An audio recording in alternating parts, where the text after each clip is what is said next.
Hello, welcome back to London Beautiful Life.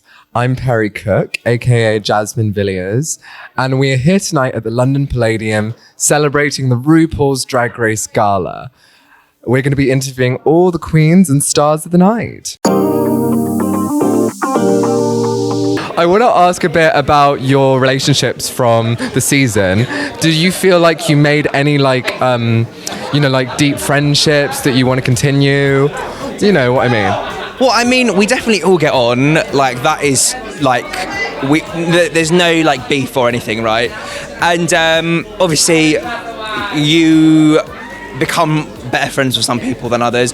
Like, me and Victoria really, really get on. Me and Choriza me and Choriza got eliminated together, so we've got that bond for life. I did want to ask, did that kind of bring you closer, that you had that bloody traumatic experience? It really does. And, like, we clicked straight away.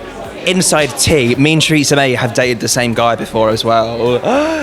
Exclusive. We've got an exclusive. So I want to talk a little bit about Drag Race UK, about your season. You were the dancing queen of the season, I felt, personally. Has that always come naturally to you? Like, did you start young? Yes, so my background is actually performing arts and in dance. So that's where I started to do more performing. And then, I incorporated drag into that. So, it wins. It's a win-win situation. Absolutely. On season 3, on your time there, was there anyone you particularly connected with apart from Veronica? Oh, I connected with everyone. Like, I love Anubis after I sent her home. Sorry. It's the only thing I could say. And then, obviously, Vanity's one of my good mates. We're all good friends. We all talk all the time. We're good friends. There's no one I don't dislike or anything. I love everyone. Do they love me? I don't know.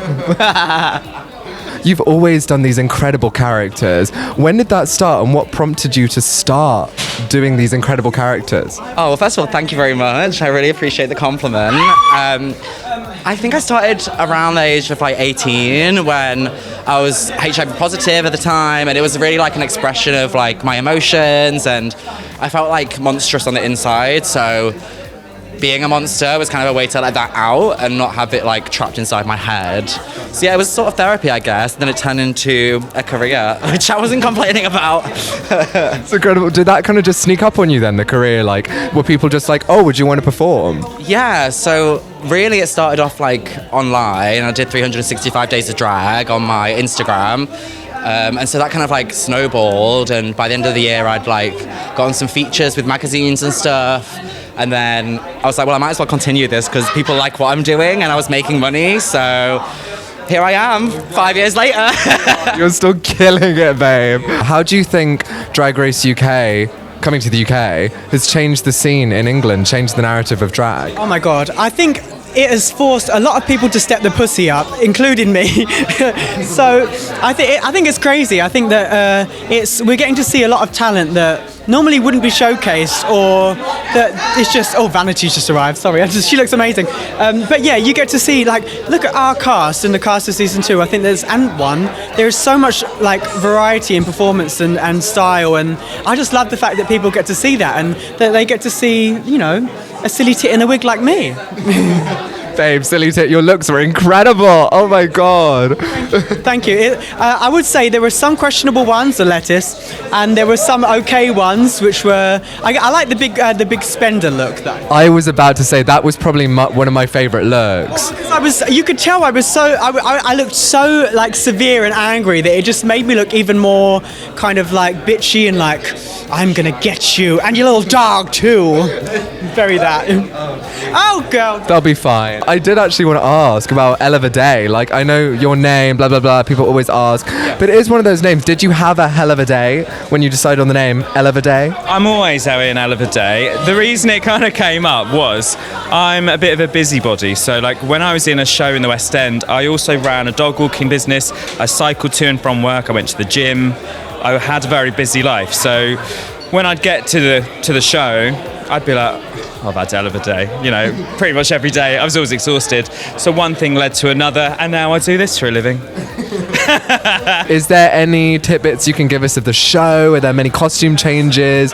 Yeah, your show. Well, we're going to be going out with a huge band, which is going to be spectacular, and I'm already starting to kind of get the ideas together for the outfits and stuff. We're going to nod towards George's fashion, but, you know, obviously it'll be kind of my style mixed with that. A little bit of, you know, maybe some sparkles. I feel like there needs to be a little bit of sparkles in there and rhinestones. You know, we've got to have a little bit of that. I can tell you're normally a sparkle guy. I love a bit of sparkle. Yes.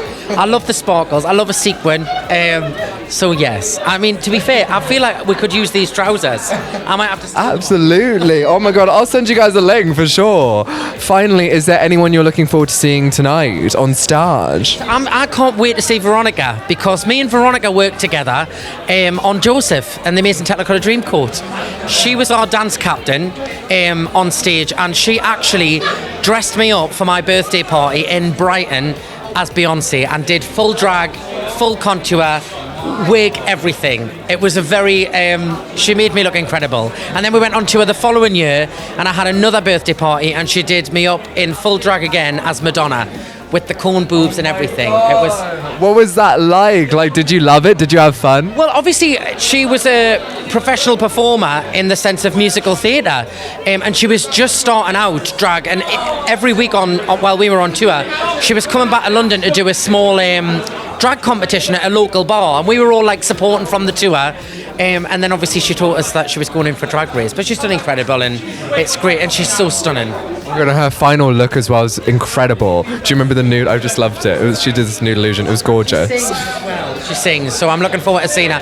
I've heard she's doing a few numbers tonight, so it'll be fab. Any inspiration for the look tonight? Where does it come from? Who are you wearing? I always like to wear stuff from people who are artists, and other than what they do, just making clothes. So this is from Adam Frost. He's a visual artist. The whole thing is screen printed and designed by him. So yeah, I've been wanting to work with him for a long time, so finally the time has come for this fabulous event. I mean, your looks on the show were incredible though, and your comeback look, this look tonight. Thank you very much. Oh my God. Where's the inspiration from this? Like, where's it come from? Well, to be honest, I just made it last week because I didn't want to sit here in a corset and pads, so I just thought I'd go for comfort, really. But obviously a bit of Lucifer, a bit of him from Powerpuff Girls, a bit of everything, really. And Conchita Wurst is obviously coming out tonight, apparently. Is the beard a new thing? Is she staying? It is. I think it might stay. This is her debut tonight, so I'm quite looking forward to, reinventing myself and getting a bit more creative with drag. So yeah. Do you like keeping that masculinity as well as the femininity? Do you like having both? Yeah, I really do. I mean, also being non-binary and bisexual, I think a big thing for me is like expressing gender through drag.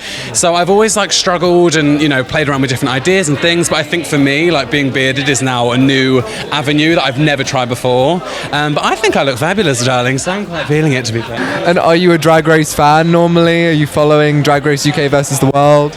Yeah, I'm watching all of the Drag Race series. I started off with America on Netflix. I've watched every single series from series 1, and I'm up to date on BBC 3. I'm loving it. Yeah, so I'm a massive fan of Drag Race. Any favourites? Who's your favourite drag queen? Favourite drag queen? You know what? Lawrence Chaney. I find her absolutely hilarious. When she came on stage tonight, I was cracking up. Amazing. She's so funny, isn't she? So funny. How dare you leave the third Sim sister out? That is so rude. Mic drop. Oh my God. It's all the sass on stage. It's coming out of me. You're gassing me up. You've got to be sassy. Jump on. I was looking for some moves because our brother's getting married, and me and my brother at every event we have dance off. So I really need some of them moves from tonight. I was getting really sassy. I was like, I'm going to do it at the wedding. Still the thunder. Absolutely, it's all about the hair flip. All about the hair flip. Here at the after party. It's working. No, I like the little move though, doing something with the leg. I was trying to remember it. I've got no rhythm. It's so bad for me. Probably the oldest person here, but I love Drag Race. I'm honoured to be invited tonight. I am one of those people that gets very starstruck and is too embarrassed to ask for photos of all the drag queens. So I'm just doing this. You look amazing. You look great. I love your wig. Oh my God. I'm so starstruck. Are you having a good time? Because I am. I'm having an amazing time. Oh my God. Cherry, did you see Cherry? I saw everybody. I keep sending videos to my friends who are very jealous that they're not here. But I'm just been told that the second half of the show, no one sits down. So the shoes are coming off. Yeah, everyone stands up. That's exciting. I'm going to go for a quick comfort break, just so it's not. Have a little break for sure. I've had a great night, and I'm really pleased that my friend convinced me to come. Absolutely. Have you got any favourites out on stage? Have you got any favourites in the drag world in general? Well, can I just say that Bag of Chips was a nice surprise. In fact, that whole end to the first half was a nice surprise. But I don't have favourites. I think that the fact that drag queens are here at the London Palladium says how much we've progressed. The fact that I walked in tonight and I just saw so many people cheering for the season 3 cast coming down, and people like genuinely hyped to see. Loving it. Who are like icons now. They're like, I was in Big Brother 20 years ago. You wouldn't have even been born. No, I think I've seen clips of this. Yeah. She's lying. But drag queens are the new reality TV stars, and they are people that we can look up to. And like children are encouraged now to support and champion whoever they feel fit. And I absolutely love that there are young people in the audience tonight feeling empowered. Empowered, and just so excited to see these queens on stage and fucking living their best life.